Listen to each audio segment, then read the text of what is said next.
Minha nora me humilhou na frente de toda a família. Então meu filho abriu a boca e contou tudo. A sala estava cheia demais para a quantidade de cadeiras que tinham colocado, e eu estava de pé perto da porta da cozinha, com a colcha de retalhos embrulhada em papel de presente barato debaixo do braço, esperando o momento certo para entregar. Foi Bianca quem criou o momento errado. Ela pegou o embrulho da minha mão na frente de todo mundo. Os pais dela, as duas irmãs, um bando de amigos importantes que eu nunca tinha visto antes na vida. Abriu sem cuidado, olhou para a colcha de retalhos que eu tinha feito à mão durante 3 meses para o aniversário de 10 anos do Theo, e riu. Não foi um riso pequeno, de quem tenta disfarçar. Foi um riso alto, teatral, feito para ser ouvido pela sala inteira. "Ai, Dona Nazaré, isso é muito fofo, viu?" ela disse, segurando a colcha entre 2 dedos como quem segura pano sujo. "Mas meu filho não vai nem saber o que fazer com isso. A gente já comprou o presente de verdade dele. Aliás, a senhora não precisava se incomodar tanto assim com a idade que tem. Descansa, aproveita, deixa a gente cuidar de tudo. A senhora já fez a parte dela." Um silêncio esquisito tomou a sala. Alguém riu sem graça, para quebrar o clima. Eu fiquei parada, com as mãos vazias onde antes estava a colcha, sentindo o rosto esquentar de um jeito que eu não sentia desde muito antes de o Anderson nascer. Não respondi. Não sabia nem por onde começar a responder uma frase que carregava tanto desprezo dentro de uma embalagem tão educada. Foi então que meu filho, que estava sentado no sofá com o celular na mão e o rosto fechado havia alguns minutos, se levantou. "Bianca", ele disse, se levantando devagar do sofá, com uma voz que eu nunca tinha ouvido nele antes, nem quando era adolescente bravo, "já chega. Eu vou contar agora, na frente de todo mundo, o que eu descobri essa semana, porque você decidiu humilhar minha mãe na frente da sua família inteira, e minha mãe merece que a família toda saiba a verdade sobre quem realmente é intrometida a essa casa. Mas antes de te contar o que Anderson revelou naquela sala cheia de gente estranha, com a colcha de retalhos ainda esquecida em cima do sofá, eu preciso te contar quem é a mulher que passou 30 anos costurando amor dentro de retalho de pano, sem nunca imaginar que um dia ia precisar do próprio filho para devolver a ela um pouco da dignidade que uma nora decidiu arrancar em público. Meu nome é Nazaré Correia dos Santos. Tenho 63 anos e moro em Garanhuns, no agreste de Pernambuco, cidade de clima ameno, ladeira em toda esquina e uma vizinhança que ainda se conhece pelo nome de batismo. Sou costureira. Fui professora primária por 12 anos antes disso, na escola municipal do bairro onde cresci, ensinando primeira e segunda série para turmas de 35 crianças numa sala só. Mas depois que fiquei viúva, a costura virou não só ofício, mas sustento. Enviuvei em 2001, quando meu marido João morreu de repente, aos 43 anos, um aneurisma que ninguém viu chegar, deixando eu com um filho de 12 anos e uma casa que ainda estava sendo paga em prestação. Casei com João em 1986, os dois com 23 anos, ele trabalhando na prefeitura como fiscal de obras, eu recém-formada no magistério. Foram 15 anos de casamento simples e bom, sem luxo nenhum, mas também sem falta do essencial. Um casamento do tipo que a gente só percebe o tamanho depois que acaba de repente. João tinha o hábito de, toda sexta à tarde, trazer um pedaço de bolo de rolo da padaria da esquina, sem eu pedir, só porque sabia que era meu favorito. Guardo esse hábito dele como uma das memórias mais simples e mais preciosas que tenho. A prova pequena de um cuidado que não precisava de anúncio. Não vou dramatizar aqueles anos depois da morte dele, porque quem já passou por perda parecida sabe que dramatizar não é preciso. A realidade já pesa sozinha. Vendi as poucas joias que tinha, inclusive a aliança de casamento da minha própria mãe, para cobrir 3 meses de atraso na prestação da casa logo depois do enterro, numa loja de penhor no centro da cidade, cujo dono, vendo minha situação, me deu um valor melhor do que o de praxe, gesto de generosidade que nunca esqueci. Passei a costurar em casa, dia e noite, ajuste de roupa, vestido de festa, uniforme escolar. fazendo hora extra até a mão doer, porque o salário de professora sozinho não segurava a casa e a criação de um menino de 12 anos que estava, ao mesmo tempo, perdendo o pai e precisando de estabilidade que eu tinha que fabricar, do nada. Lembro de uma noite específica, uns 8 meses depois do enterro, em que Anderson, então com 12 anos, entrou no meu quarto de madrugada dizendo que tinha tido pesadelo, e eu percebi, abraçando ele, que o pesadelo verdadeiro não era o sonho. Era a vida acordada, sem pai, com uma mãe costurando até tarde toda noite para conseguir pagar as contas. Fiquei acordada com ele até o sol nascer, os dois deitados na cama pequena, e prometi, em silêncio, que ele nunca ia sentir, além da falta do pai, falta de nada mais que estivesse ao meu alcance dar. Anderson foi um bom filho. Sempre foi. Estudou com dedicação, ganhou bolsa parcial numa escola técnica, onde precisou acordar 5 da manhã todo dia para pegar 2 ônibus até o outro lado da cidade, depois passou em administração numa faculdade em Recife, e eu vendi o pouco terreno que tínhamos no interior, herança do lado da minha família, para cobrir o que a bolsa não cobria. Moradia, material, as passagens de ônibus que ele fazia toda quinzena para vir me visitar porque, mesmo estudando fora, nunca deixou de vir. Lembro de esperar ele na rodoviária toda sexta à noite, com um lanche embrulhado em guardanapo para ele comer no caminho de casa, ritual que os dois mantivemos religiosamente durante os 4 anos inteiros de faculdade, chovesse ou fizesse sol. Formou-se em 2015 com uma festa pequena que eu organizei com o dinheiro que sobrou de meses de economia. Orgulho estampado no meu rosto inteiro naquela colação de grau. Fiz questão, para aquela ocasião, de costurar eu mesma o vestido que usei, um tecido azul marinho simples que guardo até hoje no armário, e lembro de Anderson, já de beca, me apontando para a colega de turma dizendo: "Essa é minha mãe, ela fez tudo sozinha." Frase que guardei no peito por anos como um dos maiores elogios que já recebi na vida. Depois da faculdade, Anderson trabalhou 2 anos numa construtora pequena antes de conseguir a vaga de gerente na empresa onde está até hoje. Subindo de cargo com uma dedicação que eu reconheci, orgulhosa, como a mesma dedicação que eu sempre tive com a costura. O tipo de trabalho bem feito que não depende de sorte, só de teimosia e cuidado repetidos todo santo dia. Hoje, Anderson é gerente numa construtora de médio porte em Recife. Casado, pai do Theo, meu único neto.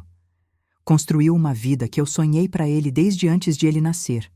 Casa boa, carro do ano, filho estudando em escola particular.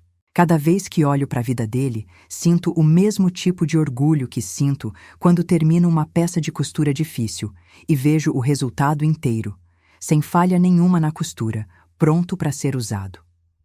Anderson conheceu Bianca num evento corporativo em Recife, uma feira de construção civil onde ela trabalhava na época no setor de marketing de um fornecedor grande. Ele me contou, animado por telefone, que tinha conhecido uma moça diferente de tudo que ele já tinha visto, elegante, decidida, de família estruturada, descrição que, na época, eu recebi com alegria genuína pelo filho, sem nenhuma desconfiança do que viria depois.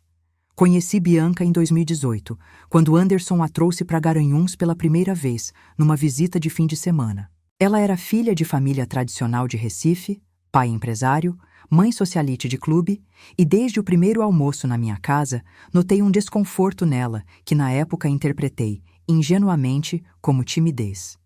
Ela mal tocou na comida que eu tinha preparado com tanto cuidado, um frango de cabidela que era prato favorito do Anderson desde criança, elogiou a casa com frases genéricas demais para soarem sinceras, e passou a visita inteira checando o celular como quem espera uma desculpa para ir embora mais cedo. Casaram em 2019, numa cerimônia grande em Recife, paga majoritariamente pela família dela, com convidados que eu quase não conhecia. Fiquei numa mesa perto do fundo do salão, ao lado de parentes distantes do Anderson, que também não tinham sido priorizados na lista de mesa principal. Não reclamei. Era o casamento do meu filho, e a felicidade dele importava mais do que onde eu estava sentada. Fiz questão, ainda assim, de costurar eu mesma o terno do Theo. Bom, Theo ainda nem existia, mas costurei o paninho de boca que a mãe de Bianca ia usar de lenço na cerimônia. Um gesto pequeno que fiz por conta própria, sem que ninguém pedisse, só para sentir que também tinha uma parte de mim costurada dentro daquele dia. No jantar de ensaio, na noite anterior ao casamento, ouvi Bianca comentar com uma das damas de honra, achando que eu estava longe demais para escutar, que a sogra é bem simples, mas parece que o coração é bom, então vamos ter paciência. Escutei aquilo com um misto de mágoa e resignação. Sabia desde aquele momento que paciência não era exatamente a palavra que descreve amor ou respeito, mas decidi, por amor ao Anderson, dar o benefício da dúvida que toda relação nova merece no início. Os primeiros sinais eu não reconheci como sinais na época. Achei, por muito tempo, que era só o jeito reservado de Bianca, uma diferença cultural entre a criação dela e a minha, nada além disso. O primeiro sinal claro veio em 2020, no primeiro Natal depois do casamento. Eu tinha comprado passagem de ônibus para passar as festas com eles em Recife, coisa que combinamos com meses de antecedência.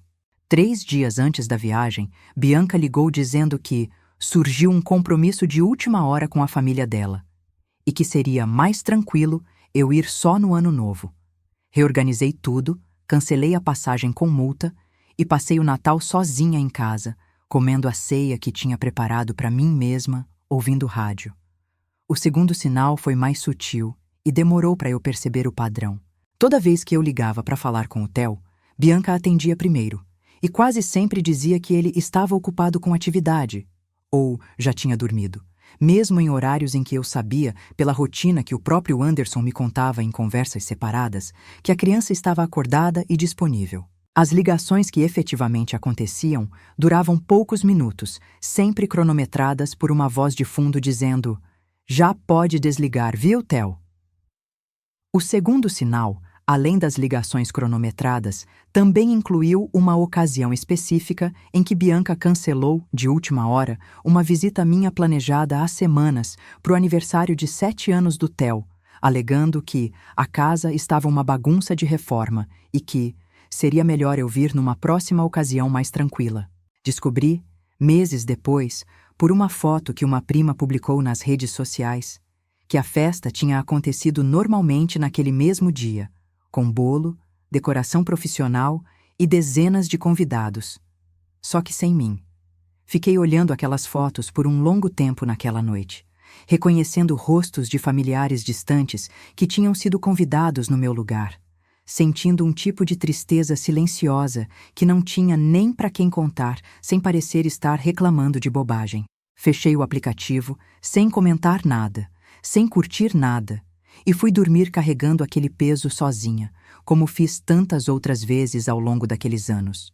O terceiro sinal veio através da minha comadre Rosalva, que trabalha como diarista numa casa perto da de Anderson e Bianca em Recife, e que numa visita minha à cidade me contou, com muito cuidado para não parecer fofoca, que tinha ouvido Bianca comentando com uma vizinha, no portão, que a sogra dela era simples demais, atrasada, do tipo que não sabe se comportar em ambiente chique.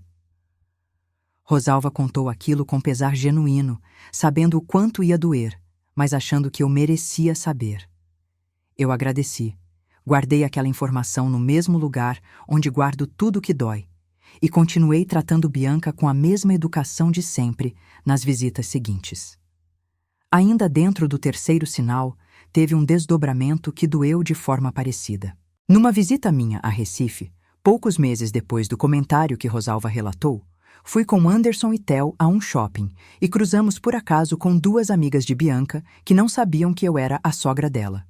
Uma delas, ao ser apresentada, perguntou, num tom que tentava ser gentil, mas soou condescendente, se eu vinha sempre visitar a cidade grande e se achava tudo muito diferente de onde eu morava. Respondi com educação, mas voltei para casa naquela noite entendendo com mais clareza o tipo de imagem que Bianca provavelmente pintava de mim para o próprio círculo social.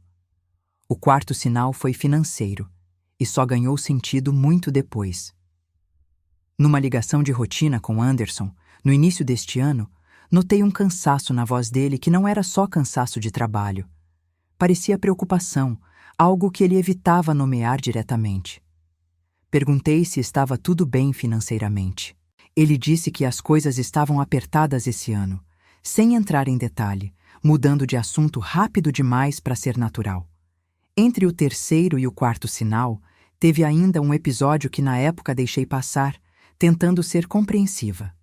No aniversário de 60 anos, que caiu num domingo, esperei o dia inteiro por uma ligação de vídeo que Anderson tinha prometido organizar com o Theo, cantando parabéns. A ligação nunca veio. Só recebi, à noite, uma mensagem de texto de Bianca, sem o Anderson na conversa, dizendo: "Parabéns, Dona Nazaré, um beijo", seguida de um emoji de bolo, nada mais.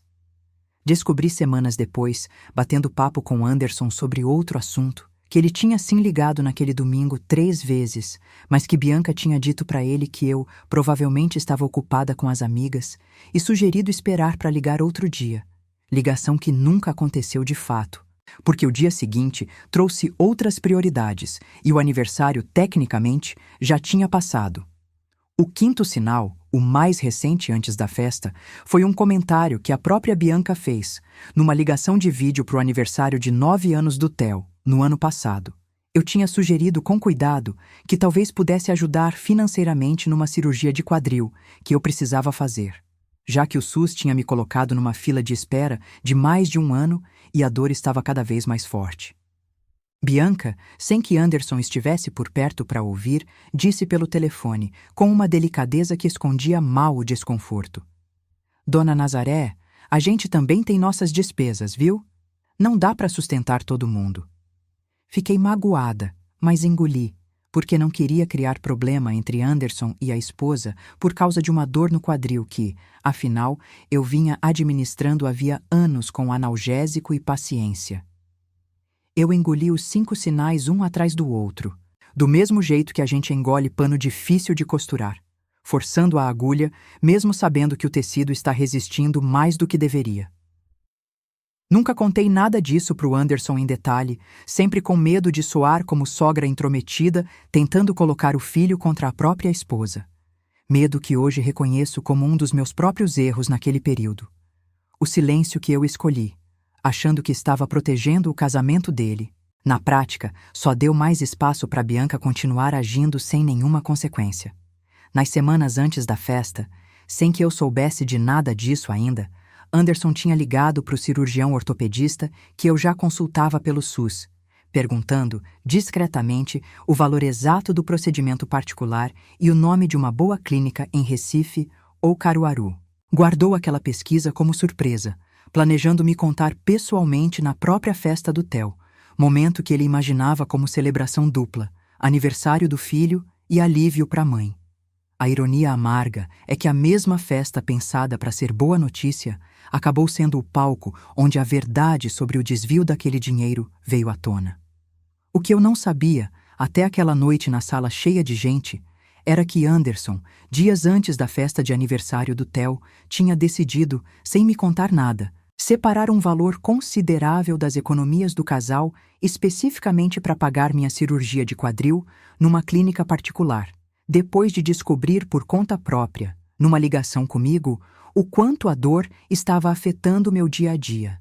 Ele tinha entregado esse dinheiro para Bianca, que cuidava das finanças domésticas do casal, pedindo para ela agendar e organizar o pagamento com a clínica que ele mesmo tinha pesquisado. Bianca nunca fez esse agendamento. Ao invés disso, usou boa parte daquele dinheiro.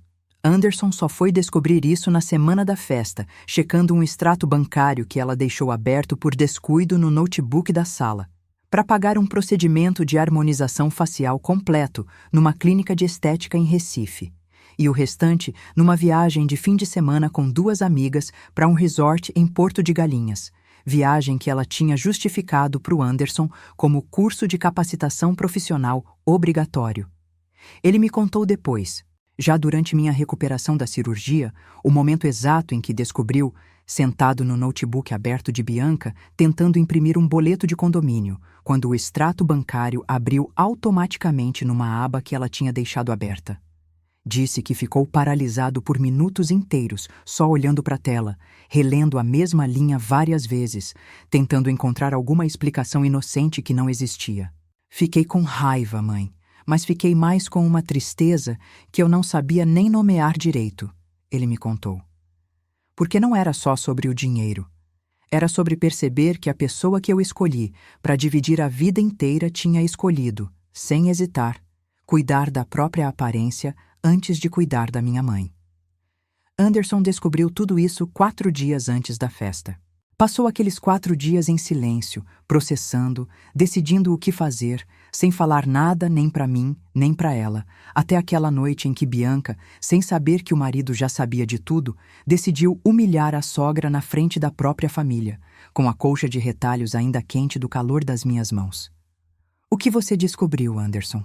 Bianca perguntou, ainda com um resquício de riso na voz, sem entender a gravidade do que estava vindo. Ele pegou o celular, abriu o print do extrato bancário que tinha tirado dias antes e mostrou para a sala inteira, sem gritar, sem cena, só com uma firmeza que eu nunca tinha visto nele antes. "Vocês estão vendo essa data aqui?" ele disse, apontando para a tela. "É o dia em que eu separei o dinheiro para pagar a cirurgia de quadril da minha mãe. Ela está numa fila do SUS há mais de um ano, com dor, e eu decidi que ia resolver isso com dinheiro nosso. Entreguei esse valor para Bianca organizar o pagamento com a clínica. Vocês também vão ver aqui, 3 dias depois, o mesmo valor saindo para uma clínica de estética. E aqui, uma semana depois, uma reserva de hotel em Porto de Galinhas para 2 pessoas, com o nome da amiga dela, a Karine, na reserva junto. Minha mãe continua na fila de espera até hoje. E ainda assim, hoje, na frente de todos vocês, Bianca decidiu dizer que minha mãe já fez a parte dela e não precisa mais se incomodar. Lembrei, naquele instante de silêncio geral, de uma frase que minha própria mãe costumava dizer quando eu era menina, sobre roupa mal costurada. Cedo ou tarde, ponto fraco arrebenta na costura toda. Levei a vida inteira para entender que ela não falava só de tecido. O silêncio que se formou depois daquela fala foi diferente do silêncio de quando Bianca riu da colcha. Era um silêncio pesado, cheio de olhares se cruzando, cheio de gente recalculando rapidamente tudo que tinha testemunhado nos últimos minutos. Bianca ficou branca. Tentou primeiro negar. "Isso não é bem assim, Anderson. Deixa eu explicar." Mas a explicação nunca veio de fato, só gaguejo e justificativa incompleta sobre estresse, sobre merecer um cuidado também, sobre não ser só sobre a mãe dele o tempo inteiro. O pai dela, visivelmente constrangido, tentou apaziguar, dizendo que isso era assunto de casal, não devia ser discutido ali. Anderson respondeu, ainda calmo. "Foi ela quem trouxe minha mãe para o centro da sala para humilhar. Eu só terminei a conversa que ela começou." A mãe de Bianca, que tinha voltado da cozinha bem a tempo de ouvir essa última troca, ficou olhando para a filha com uma expressão que misturava decepção e reconhecimento. O tipo de olhar de mãe que sugere já ter visto aquele padrão de comportamento antes, em outras situações, e nunca ter tido coragem de nomear em voz alta. A mãe de Bianca, visivelmente sem saber onde olhar, levantou para buscar água na cozinha só para ter uma desculpa de sair da sala por um instante. Uma das amigas de Bianca, mais corajosa que o resto, se aproximou de mim baixinho, ainda com o prato de salgadinho na mão, e disse: "Sinto muito, Dona Nazaré, isso não devia ter acontecido assim." Gesto pequeno que guardei com carinho no meio de tanto constrangimento circulando pela sala. Prova de que nem todo mundo naquele ambiente compartilhava do mesmo desprezo que Bianca tinha acabado de demonstrar tão abertamente. Theo, que tinha assistido a cena inteira sentado no chão perto da mesa de doces, ficou olhando de um adulto para o outro sem entender direito a gravidade, até que se levantou, veio até mim e perguntou baixinho se podia abrir o presente de novo. Gesto de criança que, sem saber, fez mais para me acalmar naquele momento do que qualquer palavra de adulto teria conseguido. Peguei a colcha de retalhos de volta de cima do sofá, dobrei com cuidado e não disse nada durante aquele momento inteiro. Não porque não tivesse o que dizer, mas porque senti, ali, que aquele não era o meu momento de falar. Era o momento do meu filho, finalmente, escolher com que verdade ele queria viver. Se você já foi humilhada na frente de gente que devia te respeitar e sentiu esse tipo de silêncio esquisito que fica depois, pausa esse vídeo e se inscreve no canal, porque toda semana eu conto uma história como essa. E se você quer companhia para atravessar esse tipo de dor, o e-book para mulheres que estão cansadas de ser fortes está linkado no comentário fixado logo abaixo. Agora volta comigo, porque a festa terminou naquela noite, mas a história da minha família estava só começando a se reorganizar de verdade. Passei a noite naquela casa mesmo assim, porque já estava tarde demais para procurar pousada, dormindo no quarto de hóspedes com a porta encostada, ouvindo através da parede fina pedaços de uma discussão abafada entre Anderson e Bianca, que durou até quase de madrugada. Não tentei escutar de propósito.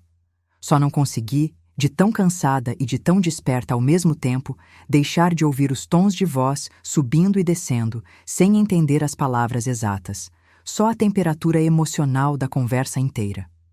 Voltei para Garanhuns 2 dias depois, de ônibus, como sempre. Anderson me ligou naquela mesma noite em que cheguei, a voz ainda carregada, pedindo desculpa por não ter percebido antes o tamanho do desrespeito que Bianca vinha me dando havia anos, disfarçado de educação. Ele contou que depois que os últimos convidados foram embora naquela noite da festa, ficou horas conversando com Bianca, os dois exaustos, revisando anos de comportamento que ele, segundo confessou, tinha racionalizado repetidamente como só timidez dela ou diferença de criação, sem nunca nomear como desrespeito de verdade até ver o próprio filho, o Theo, testemunhando aquilo tudo com os olhinhos arregalados no meio da sala. Eu disse que não precisava pedir desculpa por erro que não era dele, mas agradeci, com sinceridade, por ele ter finalmente colocado a verdade em cima da mesa. Achei ingenuamente que aquela revelação já resolvia tudo, que a partir dali as coisas simplesmente iam melhorar. Estava enganada. E preciso ser honesta com você sobre isso, porque não teria sentido te contar só a parte em que a justiça pareceu vencer rápido e fácil. As semanas seguintes foram de um tipo de tensão familiar que eu nunca tinha vivido antes, nem nos anos mais difíceis depois da morte do João.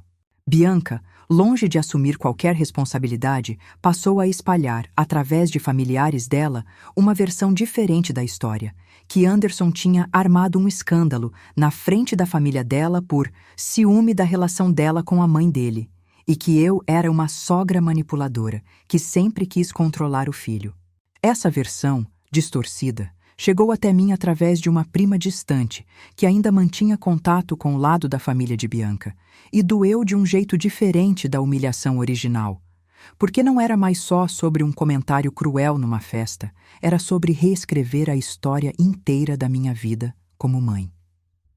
Cheguei a considerar, numa dessas semanas mais pesadas, simplesmente parar de insistir na relação, deixar Anderson resolver a vida de casal dele sem me colocar mais no meio. Recolher-me para minha própria rotina em Garanhuns e aceitar que talvez fosse mais fácil, para todo mundo, se eu simplesmente diminuísse o contato. Cheguei a rascunhar, numa noite, uma mensagem longa para o Anderson dizendo isso mesmo, que eu entendia se ele precisasse dar um tempo da situação, que eu não queria ser motivo de briga no casamento dele. Não cheguei a enviar. Reli a mensagem de manhã, com a cabeça mais fria, e apaguei cada palavra, entendendo que recuar não ia consertar nada, só ia confirmar, silenciosamente, a narrativa de que eu era mesmo um problema a ser gerenciado, e não uma mãe merecendo respeito. Tive noites de insônia naquele período que eu não sentia desde os primeiros meses depois da morte do João. Ficava deitada pensando se eu, de alguma forma, tinha realmente sido intrometida demais ao longo dos anos, revisando cada ligação, cada visita, procurando algum comportamento meu que justificasse, ainda que parcialmente, o desprezo que Bianca sempre demonstrou. Numa dessas madrugadas, levantei e fui até a máquina de costura, ainda de camisola, e fiquei sentada ali, sem costurar nada, só com a mão em cima do tecido frio da colcha inacabada de outro projeto, tentando entender onde, exatamente, eu tinha errado. Não encontrei erro nenhum que justificasse o tamanho daquele desprezo. Só encontrei uma vida inteira de sacrifício silencioso que ninguém, além de mim mesma, parecia disposto a reconhecer. Liguei para minha irmã Salete, que mora em Caruaru, numa dessas noites difíceis, chorando ao telefone antes mesmo de conseguir formar frase inteira. Ela, depois de me ouvir contar tudo, disse uma coisa que guardei com carinho. Nazaré, você criou aquele menino sozinha depois que João morreu. Ninguém tira isso de você numa festa de aniversário, por mais rica que a família da nora seja. Não era um conselho complexo, mas foi exatamente o tipo de lembrete simples que eu precisava naquele momento, vindo de alguém que tinha visto de perto o tanto que aqueles anos de viuvez me custaram. Salete morava perto na época, e foi ela quem mais vezes apareceu com um prato de comida nas semanas mais difíceis, logo depois do enterro do João, sem nunca cobrar nada em troca além da minha própria presença. Teve também uma tarde em que fui à Feira Livre de Garanhuns, como faço toda semana, e esbarrei com uma antiga colega de magistério que perguntou, animada, como estava a família, o neto, a nora chique de Recife. Fiquei ali, no meio da feira, com uma sacola de verdura numa mão, tentando decidir o quanto contar. Acabei dizendo só que as coisas andavam meio corridas ultimamente, frase vaga que escondia o tamanho real do que eu estava processando por dentro. Voltei para casa naquele dia com um cansaço que não tinha nada a ver com o peso das sacolas. Theo, meu neto, ficou no meio de tudo isso de um jeito que me partiu o coração mais do que qualquer comentário de Bianca. Numa ligação que consegui fazer com ele, sem Bianca por perto, ele perguntou, com a voz pequena de quem não entende bem o tamanho do que está acontecendo ao redor. Vó, a mamãe falou que a senhora não gosta mais da gente. É verdade? Segurei o choro o suficiente para responder com calma que eu amava ele e o pai dele mais do que qualquer coisa no mundo, e que adulto às vezes brigava, mas que isso nunca ia mudar o tanto que eu o amava. Desliguei o telefone e chorei por quase 1 hora, sozinha na minha cozinha, pensando em como aquela criança estava sendo usada, mesmo sem querer, como território de guerra. Recusei, numa dessas semanas, um convite para ser madrinha de crisma de uma sobrinha distante, alegando cansaço. Desculpa que não era mentira completa, mas que também escondia o real motivo, que era simplesmente não ter energia emocional sobrando para sorrir em evento social nenhum enquanto processava tudo o que tinha acontecido. Foi uma das poucas vezes na vida em que escolhi minha própria exaustão acima da expectativa alheia, decisão pequena que, olhando para trás, foi um primeiro passo importante de aprender a colocar limite. A vergonha social também apareceu, inevitável numa cidade do tamanho de Garanhuns, onde as notícias de família correm rápido através das mesmas comadres que sempre souberam de tudo. Uma vizinha, numa conversa de calçada, comentou, com curiosidade mal disfarçada, que tinha ouvido dizer que rolou confusão grande lá em Recife na família do seu Anderson. Respondi, só que era assunto de família, sem entrar em detalhe, mas voltei para dentro de casa sentindo o mesmo tipo de exposição que senti naquela sala em Recife, só que dessa vez em escala de bairro inteiro, onde eu ainda ia precisar cruzar com aquela mesma vizinha na fila da padaria toda semana pelos próximos anos. O medo financeiro também bateu, mais forte do que eu esperava. Sem a cirurgia de quadril paga, continuei na fila do SUS. A dor piorando com o passar dos meses e a incerteza sobre se Anderson e Bianca ainda ficariam juntos me deixava insegura sobre o próprio apoio que eu podia esperar dele daqui para frente. Não porque desconfiasse do amor do meu filho, mas porque um casamento em crise consome energia e recurso de um jeito que deixa pouco, sobrando para mais ninguém, nem para a mãe. Fiz numa tarde de particular desânimo uma lista de quanto conseguia economizar por mês só com a costura, tentando calcular sozinha quanto tempo levaria para juntar o valor da cirurgia particular sem depender de mais ninguém. O número que encontrei, considerando meus 63 anos e o ritmo de trabalho que meu próprio corpo já não aguentava manter em ritmo acelerado, foi desanimador o suficiente para eu guardar o papel numa gaveta e não olhar de novo por semanas. Numa dessas tardes mais pesadas, sentei na varanda com a máquina de costura desligada pela primeira vez em muito tempo, só olhando para o quintal, sentindo o peso de ter dedicado a vida inteira a cuidar de gente, marido, filho, alunos, clientes, e me perguntando, com uma honestidade que doeu, se algum dia alguém ia cuidar de mim com a mesma intensidade de volta. Tive dias em que simplesmente não conseguia costurar. A mão, que sempre foi firme mesmo nos períodos mais estressantes, tremia o suficiente para estragar um ponto simples, coisa que não acontecia comigo desde os primeiros meses depois da morte do João. Numa dessas tardes, estraguei um vestido de festa inteiro de uma cliente, precisando refazer a peça do zero, sem cobrar o material extra, envergonhada demais do próprio erro para sequer explicar o motivo real. Perdi peso naquelas semanas sem perceber direito, o apetite sumindo por dias inteiros, substituído por um aperto no peito que só aliviava um pouco à noite, na hora de dormir, quando o cansaço finalmente vencia o resto. Numa madrugada, sonhei que estava na festa de novo, tentando entregar a colcha. Mas toda vez que eu estendia o embrulho, ele desaparecia das minhas mãos antes de Bianca conseguir pegar, um sonho sem sentido lógico nenhum, mas carregado do mesmo tipo de frustração impotente que eu vinha sentindo acordada. Foi minha comadre Rosalva, mais uma vez, quem me segurou naquele período mais difícil. Vinha na minha casa quase todo dia depois do trabalho, trazendo às vezes um bolo, às vezes só a própria companhia, sentando comigo na varanda enquanto eu costurava, sem exigir que eu falasse se não quisesse. Numa dessas tardes, ela disse: Nazaré, você criou aquele menino sozinha, com as próprias mãos, sem ajuda de ninguém. Ninguém, nem nora nenhuma, tem o direito de apagar isso numa festa de aniversário. Guardei aquela frase junto com todas as outras que, aos poucos, foram reconstruindo minha confiança de dentro para fora. A virada começou, como sempre começa, devagar. Cerca de um mês depois da festa, Anderson me ligou para contar que ele e Bianca tinham decidido, de comum acordo, iniciar terapia de casal. Não para consertar o que tinha acontecido comigo. Ele fez questão de deixar claro, mas para ele próprio entender por que tinha demorado tanto para enxergar o padrão de desrespeito que Bianca vinha demonstrando. Não só comigo, mas em outras áreas da vida deles também.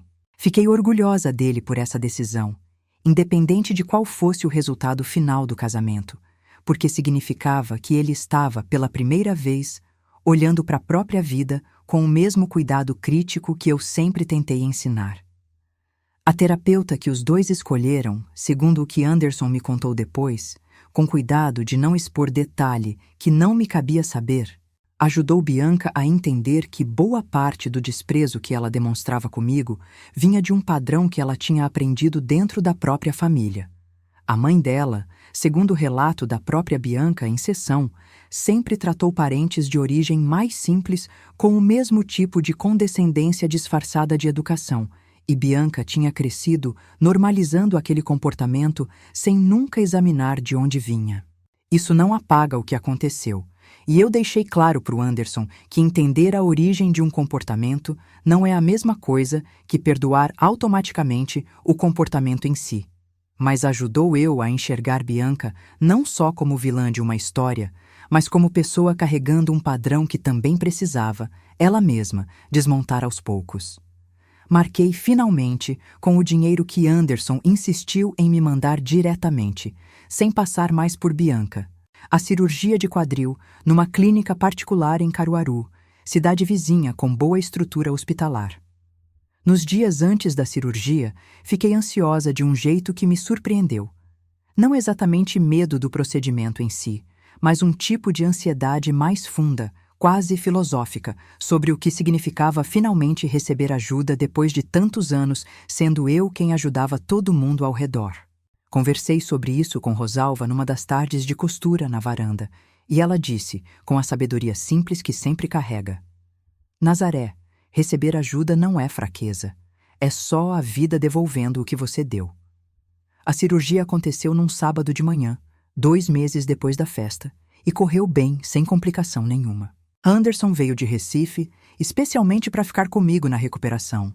Os primeiros 5 dias inteiros, cozinhando, ajudando com fisioterapia caseira, do jeito que só um filho que finalmente entendeu o próprio valor da mãe consegue fazer. Nesses 5 dias de recuperação, Anderson e eu tivemos conversas mais longas e mais sinceras do que tínhamos tido em anos, sentados na varanda enquanto eu fazia fisioterapia caseira com uma bola pequena entre as mãos. Ele me contou detalhes da própria infância que eu não sabia que ainda pesavam nele, como a vergonha que sentia na adolescência de levar colega de escola em casa por medo de que a simplicidade da nossa vida fosse motivo de piada. Hoje eu entendo que vergonha nenhuma cabia ali, mãe, ele disse. A senhora fez um trabalho gigante sozinha e eu era criança demais para enxergar isso direito. Chorei ouvindo aquilo, não de tristeza, mas do tipo de alívio que só vem quando alguém finalmente vê o tamanho real do que você carregou por ele. Theo veio junto naquela visita, e foi ele, com a simplicidade de quem tem 10 anos, quem trouxe o momento mais bonito daquele período difícil inteiro. Chegou correndo direto para o meu quarto assim que desceu do carro, ainda com a mochila da viagem nas costas, subiu com cuidado na cama para me dar um abraço demorado e perguntou baixinho no meu ouvido se eu tinha sentido muita dor na cirurgia. Sentado na beira da minha cama de recuperação, com as pernas balançando de leve por não alcançarem o chão, ele perguntou onde estava a colcha de retalhos que eu tinha feito para o aniversário dele. Eu disse que estava guardada, ainda embrulhada.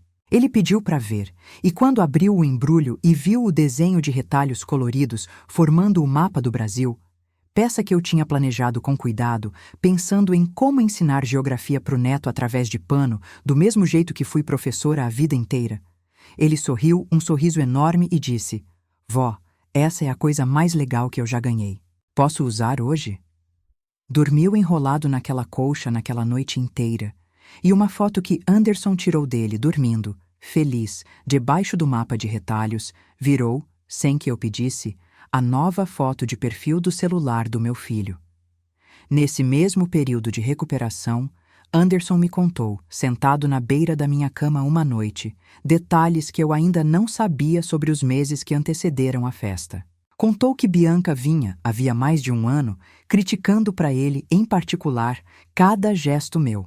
A forma como eu falava com Theo ao telefone, o tipo de roupa que eu mandava de presente, até o jeito como eu temperava comida quando eles vinham me visitar.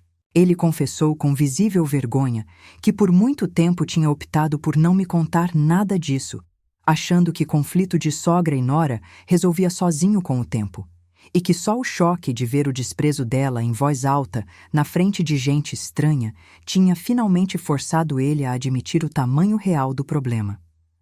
"Eu devia ter falado antes, mãe", ele disse, olhando para o chão.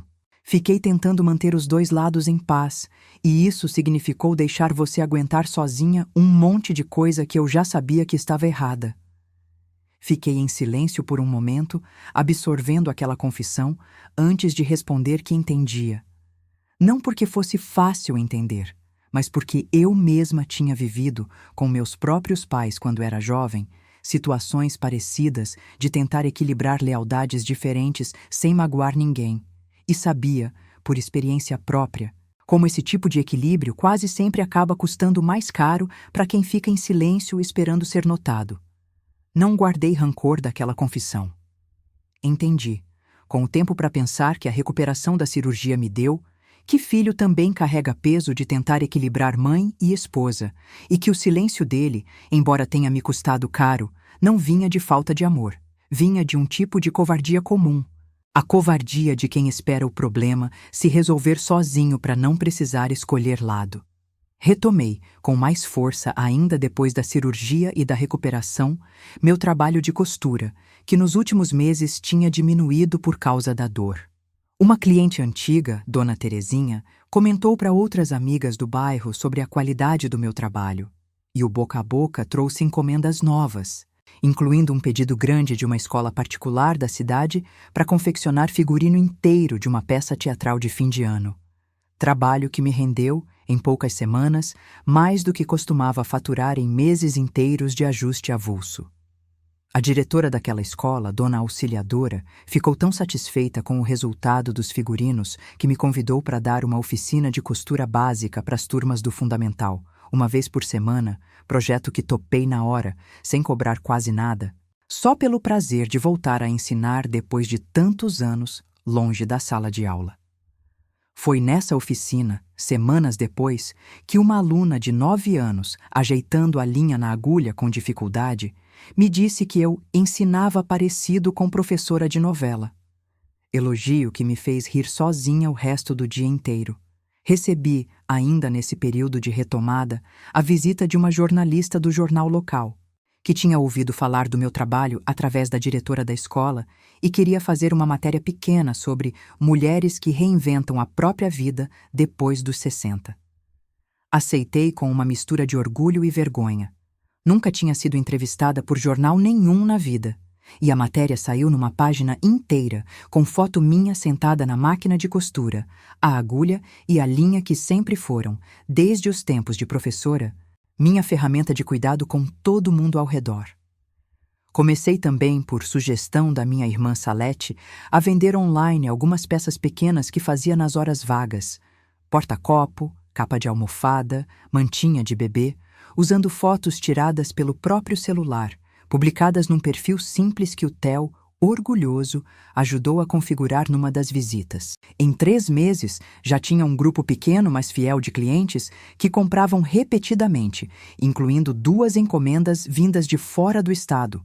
Uma delas de uma mulher de São Paulo que tinha visto uma foto compartilhada por engano em outro grupo, se encantou com o acabamento e hoje já encomendou 3 peças diferentes, sempre elogiando o cuidado nos detalhes, que, segundo ela, não se encontra mais em produto de loja nenhuma. Fiz questão, naquele período de recuperação, de retomar também um hábito antigo que tinha abandonado nos anos mais corridos de costura sem parar. Voltei a frequentar o grupo de terço das quintas-feiras na igreja do bairro, coisa que João e eu fazíamos juntos nos primeiros anos de casamento e que eu tinha deixado de lado, sem perceber, conforme o trabalho foi consumindo cada vez mais das minhas tardes. Reencontrei, naquele grupo, amizades antigas que eu tinha, sem querer, distanciado ao longo dos anos, e a sensação de pertencimento que aquilo trouxe de volta foi, talvez, tão importante para minha recuperação emocional quanto a cirurgia foi para a recuperação física. O processo entre Anderson e Bianca não terminou em divórcio imediato. Decidiram, depois de meses de terapia, tentar reconstruir o casamento, mas com mudanças concretas que Anderson fez questão de estabelecer. Visitas regulares e programadas a garanhuns, sem cancelamento de última hora. Transparência financeira total entre os dois, com conta compartilhada monitorada por ambos. E um pedido de desculpa formal de Bianca, feito numa ligação de vídeo que incluiu eu, Anderson e ela, onde ela reconheceu, com visível desconforto, mas também com aparente sinceridade, o tamanho do desrespeito que tinha demonstrado ao longo dos anos. Aceitei o pedido de desculpa com a cautela de quem já foi machucada antes, mas também com a disposição genuína de dar uma segunda chance, pelo bem do meu neto e da estabilidade da família toda. Ela também disse, nessa mesma conversa, que tinha decidido fazer terapia individual, além da terapia de casal, para entender melhor de onde vinha tanta necessidade de se sentir superior a gente que ela via como simples. Palavras dela mesma, ditas com uma vulnerabilidade que eu nunca tinha visto em Bianca antes daquele episódio todo. Não sei ainda se aquela mudança vai se sustentar no longo prazo, mas reconheço, com a mesma honestidade que exijo de mim mesma em qualquer situação, que é um começo diferente do nada que existia antes. Naquela mesma ligação, Bianca contou, com a voz visivelmente insegura, que tinha decidido devolver, aos poucos, o valor gasto indevidamente, não como imposição do Anderson, segundo ela fez questão de esclarecer, mas como decisão própria depois de semanas refletindo sobre o tamanho do que tinha feito. Disse que já tinha separado a primeira parcela e que pretendia contribuir diretamente para qualquer necessidade médica futura minha, sem intermediário, diretamente da própria conta dela. Recebi aquela promessa com ceticismo reservado. Promessa em momento de crise é fácil de fazer, difícil de sustentar, mas decidi observar, com o tempo, se as ações vinham acompanhar as palavras. Combinamos, ainda naquela ligação, que eu ia poder ligar diretamente para o Theo, em horário combinado, sem precisar passar pela aprovação de mais ninguém. Mudança pequena no papel, mas enorme na prática, considerando quantos anos aquele acesso tinha sido controlado e limitado sem eu nunca ter entendido completamente o motivo. Testei essa combinação já na semana seguinte, ligando um domingo à tarde sem avisar antes, e Theo atendeu no segundo toque, animado, sem nenhuma voz de fundo apressando o fim da ligação. Mudança tão simples que quase me fez chorar de alívio, só de perceber o quanto aquela liberdade básica tinha feito falta sem eu nem conseguir nomear direito o tamanho da falta. Hoje, enquanto conto essa história para você, já se passaram 7 meses desde aquela noite na sala cheia de gente estranha, com a colcha de retalhos esquecida em cima do sofá. Ando sem dor nenhuma no quadril. Subo ladeira de Garanhuns com a mesma disposição de 20 anos atrás. Minha oficina de costura, que funciona na sala da frente da minha casa, tem hoje uma lista de espera de quase 1 mês, coisa que nunca tinha acontecido antes. Cheguei a precisar recusar educadamente algumas encomendas menores, só para dar conta do prazo das que já tinha aceitado, situação que, há 1 ano, eu jamais imaginaria estar vivendo. A oficina que dou na escola de Dona Auxiliadora virou projeto fixo do calendário escolar e recebi, no mês passado, um convite para apresentar o trabalho numa feira de economia criativa da cidade. Reconhecimento que jamais imaginei receber aos 63 anos, depois de uma vida inteira de costura feita nos fundos de casa, sem holofote nenhum. Montei uma banca pequena naquela feira com peças variadas, desde ajustes simples até uma réplica em miniatura da colcha do mapa do Brasil, que virou, sem eu planejar, o item mais fotografado do stand inteiro. Gente parando só para admirar o recorte e a costura, perguntando se eu fazia sob encomenda para outras famílias também. Minha irmã Salete vem passar um fim de semana comigo a cada 2 meses, e nossas conversas, que antes giravam em torno de preocupação e desabafo, hoje incluem também planos. Ela quer que eu monte, com ela, uma pequena loja física de artesanato na cidade, projeto que estamos desenhando aos poucos, sem pressa, testando a viabilidade com calma antes de qualquer decisão grande. Anderson liga toda semana, sem falta, e vem com Theo pelo menos 1 vez por mês, viagem que virou rotina fixa no calendário dos dois, não mais exceção condicionada à disponibilidade de Bianca. Ela também tem vindo mais recentemente, sempre ligando antes para combinar horário com antecedência, gesto pequeno de respeito que antes nunca existia, e nossa relação, embora ainda cautelosa, tem melhorado de um jeito genuíno. Na última visita, ela me pediu, com humildade que eu não esperava mais ver nela, para ensinar ela a costurar um botão, coisa simples que, segundo ela mesma admitiu, nunca tinha aprendido em casa. Sentamos as duas na mesa da cozinha por quase 1 hora, eu guiando a mão dela com a linha e a agulha, ela errando o ponto 3 vezes antes de acertar, rindo da própria falta de jeito de um jeito que eu nunca tinha visto nela antes, mais leve, mais real. No fim daquela tarde, sem nenhum discurso grande, ela disse: "Obrigada por não desistir da gente, Dona Nazaré." Não respondi com palavra nenhuma. Só continuei costurando, deixando o silêncio confortável fazer o trabalho que nenhuma frase ia conseguir fazer melhor. Theo, que já está com 10 anos completos, liga sozinho agora, sem ninguém intermediando, quase toda semana, contando sobre a escola, sobre o time de futebol que entrou, sobre qualquer bobagem de criança que passa pela cabeça dele naquele momento. Numa dessas ligações recentes, ele me contou, animado, que tinha levado a colcha de retalhos para mostrar dia de coisa favorita na escola e que a professora tinha pedido para ele explicar cada estado do mapa costurado nela. Pequena vitória de avó que fez meu peito inteiro se encher de orgulho por dias. Ele disse até que um coleguinha perguntou se a avó dele fazia encomenda. E Theo, com a seriedade cômica só de criança de 10 anos, respondeu que só para a família, porque minha avó é ocupada e importante. Frase que ouvi repetida pelo próprio Anderson, rindo, numa ligação de vídeo dias depois.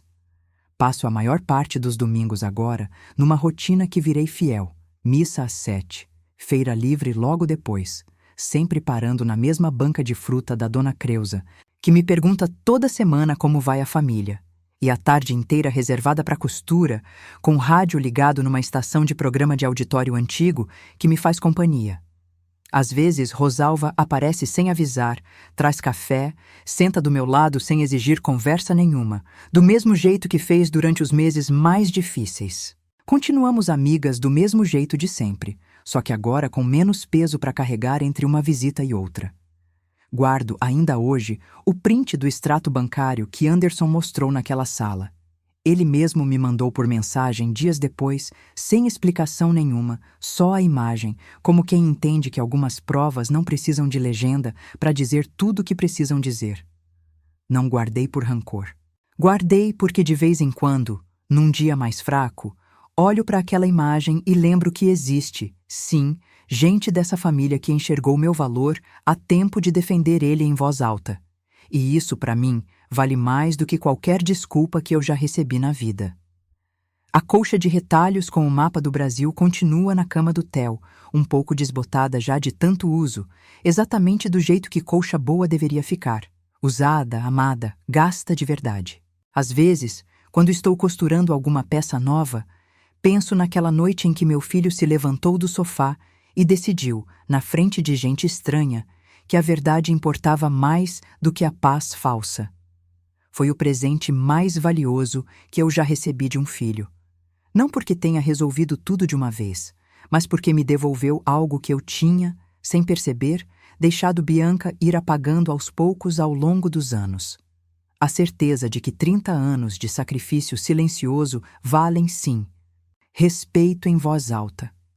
Às vezes, quando Theo me liga só para contar bobagem do dia, penso em como uma única noite, uma festa, um comentário cruel, uma colcha ridicularizada em cima de um sofá, conseguiu reorganizar, em poucos meses, dinâmicas de família que estavam desequilibradas havia anos, sem que ninguém tivesse coragem de nomear em voz alta. Não desejo humilhação para ninguém, nem mesmo para quem já me humilhou. Nem sinto, olhando para trás, orgulho especial daquele momento na sala, porque foi um momento de dor real, não de vitória fácil.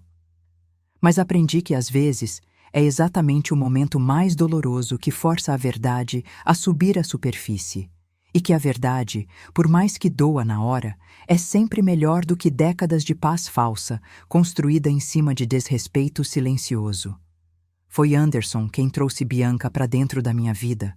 E foi Anderson, no fim das contas, quem me devolveu o respeito que ela tentou tirar numa única noite. Prova de que 30 anos de amor investido sem cobrança nenhuma, mesmo quando parecem invisíveis por um bom tempo, deixam raiz funda o suficiente para florescer de volta na hora certa. Não existe manual de costura para esse tipo de reparo. Só existe tempo, paciência e a disposição de continuar dando pontos, mesmo quando a linha parece curta demais para terminar o trabalho. E a certeza, que eu só ganhei depois de 63 anos de vida, de que vale a pena continuar tentando, mesmo depois de um rasgo feio, porque roupa boa se conserta, família boa se reconstrói, e mulher que dedicou a vida a cuidar dos outros merece, sim, ser cuidada de volta antes que seja tarde demais. Se você já foi humilhada por alguém que devia te tratar com carinho e alguém, inesperadamente, se levantou para defender você, me conta aqui embaixo nos comentários, com suas próprias palavras, quem foi essa pessoa e como isso mudou o rumo das coisas para você. Às vezes, a defesa mais importante da nossa vida vem exatamente de quem a gente menos espera precisar, e às vezes também ela vem depois de anos de silêncio, na hora certa, mesmo que atrasada.